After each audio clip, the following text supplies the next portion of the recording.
அஸ்ஸலாமு அலைக்கும் என் இனிய நண்பர்களே, எப்படி இருக்கீங்க? நாங்கள் சூப்பராக இருக்கோம். நீங்களும் நல்லா இருக்கணும்.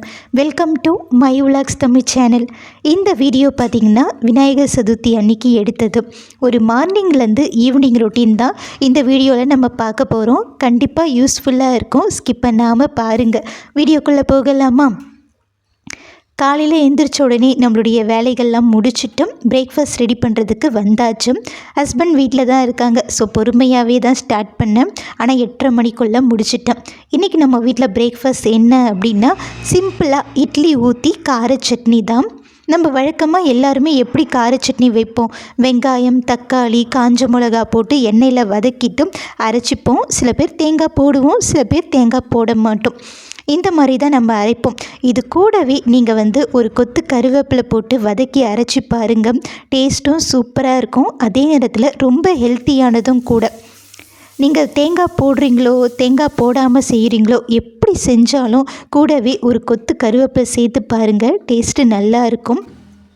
ஒருவேளை எங்கள் வீட்டில் சின்ன குழந்தைங்க இல்லை பெரியவங்க இந்த கருவேப்பிலை வாசம் பிடிக்காது, டேஸ்ட்டு பிடிக்காது அப்படின்னு இருந்தாங்க அப்படின்னா இந்த மாதிரி ஒரு ட்ரிக்ஸை ஃபாலோ பண்ணுங்கள்.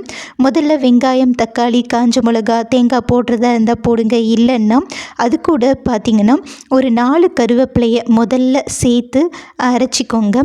ஒரு மாதம் பார்த்திங்கன்னா இந்த மாதிரி ட்ரை பண்ணுங்கள்.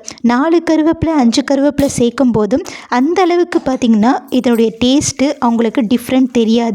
கொஞ்சம் தெரிந்தும் தெரியாமலும் இருக்கும் டேஸ்ட்டு. அதனால் சாப்பிட்டுப்பாங்க. அப்படியே ஒரு மாதம் 2 மாதம் கண்டினியூ பண்ணுங்கள். அதுக்கப்புறம் ஒரு 10 கருவேப்பிலை, அதுக்கப்புறம் ஒரு கொத்து கருவேப்பிலை, இந்த மாதிரி இன்க்ரீஸ் பண்ணிகிட்டே வாங்க. அப்படி அதிகமாக சேர்த்தா பிடிக்கல அப்படின்னா ஒரு 10 கருவேப்பிலை 5 கருவேப்பிலை இந்த மாதிரி போட்டால் கூட பெனிஃபிட்ஸ் தானே. ஸோ இந்த மாதிரி ட்ரை பண்ணி பாருங்கள். சின்ன குழந்தைங்கள்லேருந்து பெரியவங்க வரைக்கும் எல்லாருக்குமே இது ரொம்ப ரொம்ப நல்லதுங்க.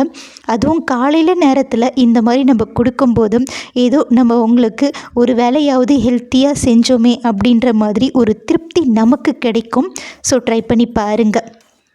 இட்லி ஊற்றி கருவேப்பிலை சட்னி அரைச்சி பிரேக்ஃபாஸ்ட் முடிச்சிட்டோம். அடுத்து 1 மணி நேரம் போல் பார்த்திங்கன்னா ரெஸ்ட் எடுக்கிறது, அங்கிட்டும் இங்கிட்டும் நடக்கிறதும் சின்ன சின்ன வேலைகள்லாம் பார்க்குறதுன்ட்டு அப்படியே முடிச்சுட்டு 11:30 மணி போல் பார்த்திங்கன்னா லன்ச்சு செய்கிறதுக்கு வந்தாச்சு. இன்றைக்கி நம்ம வீட்டில் நான்வெஜ் எதுவும் கிடையாது.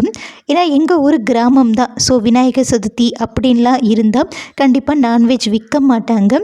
சரி இருக்கவே இருக்குல்ல முட்டை, அதை பார்த்துக்கலாம் அப்படின்ட்டு சமைக்க ஸ்டார்ட் பண்ணியாச்சு. இன்றைக்கி நம்ம வீட்டில் எல்லாமே முட்டை தான். சோறு வச்சுட்டேன் ஒரு பக்கம், இன்னொரு பக்கம் கேரட் பொரியலுக்கு வதக்கி விட்டாச்சு. நம்ம இறக்க போகிறதுக்கு முன்னாடி ஒரு முட்டையை உடைச்சி ஊற்றி ஒரு 5 நிமிஷம் நல்லா கிளறி விட்டுட்டு ஆஃப் பண்ணிட்டோன்னா சூப்பரான கேரட் முட்டை பொரியல் ரெடிங்க. உங்கள் வீட்டில் யாராவது பொரியல்லாம் சாப்பிட மாட்டாங்க, ஒன்லி நான்வெஜ் தான் சாப்பிடுவாங்க, இல்லை முட்டை ஆம்லேட் போட்டு கொடுன்னு சொல்லுவாங்க, பொரியல் இருந்தால் சாப்பிடவே மாட்டாங்க அப்படின்னு நீங்கள் ஃபீல் பண்ணுறீங்க, உங்கள் வீட்டில் இருக்காங்க அப்படின்னா இந்த ஒரு டிப்பை ஃபாலோ பண்ணுங்கள். எந்த பொரியல் நீங்கள் செஞ்சாலுமே கடைசியில் இறக்குறதுக்கு முன்னாடி ஒரு முட்டையோ இல்லை 2 முட்டையோ உடச்சி ஊற்றி ஒரு 5 நிமிஷம் கழிச்சும் ஆஃப் பண்ணிவிடுங்க. அப்போ பார்த்திங்கன்னா அதில் அந்த வெஜிடபிளோட டேஸ்ட்டை விட முட்டையோட டேஸ்ட்டு தான் அதிகமாக இருக்கும். ஸோ அப்போ என்ன ஆகும் அப்படின்னா அவங்களுக்கு நான்வெஜ் சாப்பிட்ட மாதிரி ஃபீல் ஆகும். ஸோ இந்த மாதிரி செஞ்சு கொடுங்க, அவங்க சாப்பிட்டுப்பாங்க. அவங்களுக்கு நான்வெஜ் சாப்பிட்ட மாதிரி இருக்கும், நமக்கு அவங்க பொரியல் சாப்பிட்ட மாதிரி இருக்கும். ஸோ வெஜிடபிளும் சாப்பிட்டுப்பாங்க, முட்டையும் சாப்பிட்டுப்பாங்க. இந்த மாதிரி ஃபாலோ பண்ணி கொடுங்க. எல்லா வெஜிடபிள்ஸ்லேயும் முட்டை சேர்க்கலாம். ட்ரை பண்ணி பாருங்கள். அடுத்து பேசிக்கிட்டே பார்த்திங்கன்னா என்ன கிரேவி வச்சுன்ட்டு சொல்ல மறந்துட்டேன்.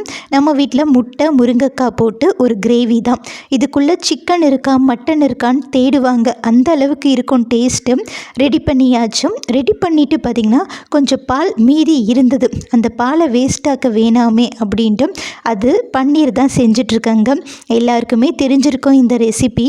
பாலை காய வச்சுட்டு ஒரு லெமனை பிழிஞ்சு விட்டு அப்புறம் பார்த்திங்கன்னா பால் திரிஞ்ச பின்னாடி அதை வடித்து ஒரு காட்டன் கிளாத்தில் போட்டு வெயிட் வச்சு விட்டுட்டோன்னா 1 hour 2 hour அது பார்த்திங்கன்னா நல்லா பன்னீராக ரெடி ஆகிட்டுருக்கும், செட் ஆகிட்டுருக்கும்.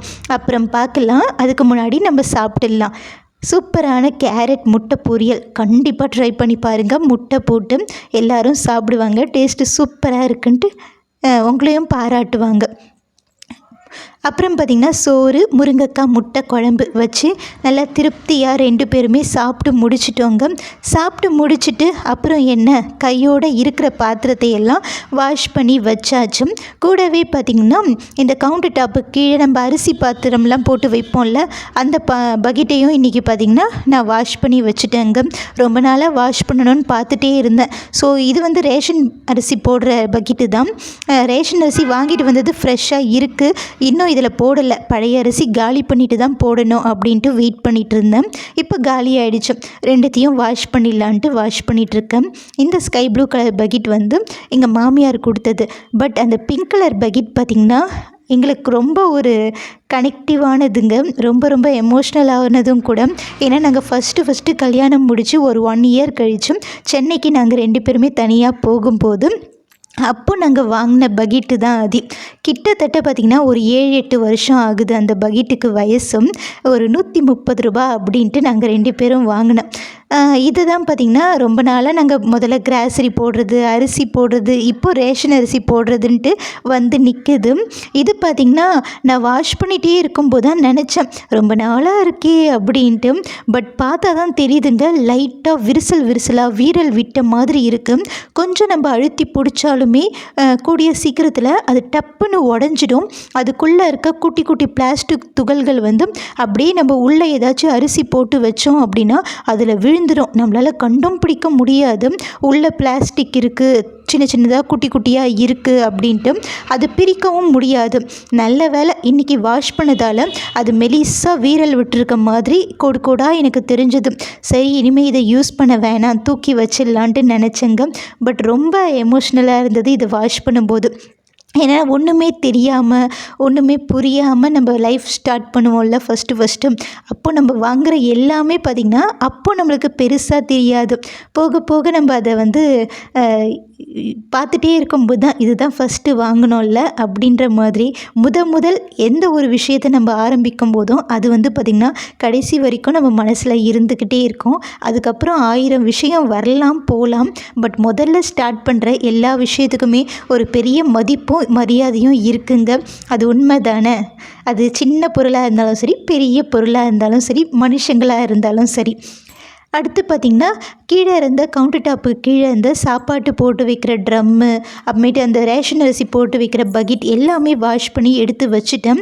சரி கவுண்டர் டாப் கீழே இருக்க இந்த இடமும் நம்ம மாப் போட்டுடலாம் அப்படின்ட்டு கொஞ்சம் டெட்டால் தண்ணி போட்டு மாப் போட்டு விட்டுட்டேன். இந்த இடம்லாம் பார்த்திங்கன்னா நம்ம அடிக்கடி மாப் போட மாட்டோம். வருஷத்துக்கு ஒரு வாட்டி, 6 மாதத்துக்கு ஒரு வாட்டி, 3 மாதத்துக்கு ஒரு வாட்டி அப்படின்ட்டு நம்ம மைண்டில் வரும்போது தான் நம்ம பண்ணுவோம்ல. ஸோ கொஞ்சம் பவர்ஃபுல்லாக நல்லா க்ளீன் பண்ணிடலாமே அப்படின்ட்டு 1க்கு 2-3 வாட்டியாக போட்டு மாப் பண்ணி முடிச்சிட்டேன். அதுக்கப்புறம் காயட்டும், அதுக்கப்புறம் நம்ம வந்து அங்கே எல்லா திங்ஸும் அரேஞ்ச் பண்ணிக்கலாம் அப்படின்ட்டு ஃபேனை திருப்பி வச்சுட்டு காய வச்சுட்டேங்க. இப்படி தான் இருக்குது இப்போதைக்கு வீடு. பார்த்திங்கன்னா ஒரு பொருள் எடுத்து நம்ம எங்கேயாச்சும் வச்சாலும் சரி வீடே பார்த்திங்கன்னா ஒரு மாதிரியாக இருக்கிற மாதிரி எனக்கு ஃபீல் ஆகும். எப்படா அந்தந்த பொருளை அந்தந்த இடத்துல வைப்போம் அப்படின்ற மாதிரியே இருக்கும். சரி என்ன பண்ணுறது, கொஞ்சம் காயட்டும் அப்புறம் பார்த்துக்கலாம். அப்புறம் பார்த்திங்கன்னா நம்ம மதியம் செட் பண்ணி வச்சோம்ல அந்த பன்னீர் எப்படா நான் பார்ப்பேன் அப்படின்ட்டு ஒவ்வொரு வாட்டியும் அது என் கண்ணில் படும்போதெல்லாம் பரபரன்னு இருந்ததுங்க. இருந்தாலும் அவசரப்படக்கூடாது அப்படின்ட்டு கண்ட்ரோல் பண்ணிகிட்டே இருந்தேன். இப்போ ஓரளவுக்கு பார்த்திங்கன்னா ஈவினிங் ஆயிடுச்சு. சரி எடுத்து பார்த்துடலாம் அப்படின்ட்டு எடுத்து பார்த்தேன். நான் ஃபஸ்ட் டைம் பண்ணியிருக்கேன், உண்மையை சொல்லிடுறேன். இதுதான் ஃபஸ்ட் டைம் நான் பன்னீர் பண்ணுறது. நல்லா வந்திருந்ததுங்க. நல்லா சாஃப்டாக எந்த ஒரு ஸ்மெல்லும் இல்லாமல் சூப்பராக வந்திருந்தது. இன்றைக்கி செய்ய போகிறதில்ல, நம்ம நாளைக்கு தான் செய்ய போகிறேன். ஸோ ஒரு குட்டி பாக்ஸில் போட்டு வச்சுட்டேன். ரொம்ப குட்டியாக தான் இருந்தது பீஸு. ஒரு 10 பீஸ் கரெக்டாக வந்திருந்தது. ஈவினிங் போல் ஒரு ஜீரக தண்ணியை போட்டு அவ்வளோதான் முடிச்சிடலாம். பாய்.